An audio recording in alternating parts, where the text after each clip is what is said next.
A little update on the Frontier Nissan 4.0 2007.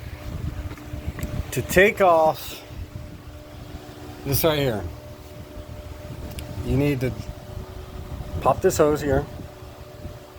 Alright, because you're gonna have to lift this whole thing. This whole thing's gonna get lifted up and sat out of the way. So I took that off, and for me it was easier to take it off over here instead of over here, because there's such a tight little fit, and this hose right here flexes, and all this is interconnected. Okay, also this hose right here comes up over into here, so just this is some of that because it's connected down in there. That's holding you from coming up. This right here, I had to take it, it's here and it's connected to this, but this right here is actually in the way of a bolt, so this needs to come off. Just sit up out of the way. What else to do? Okay, this hose I had to take it back off because I went ahead and decided to take all this off.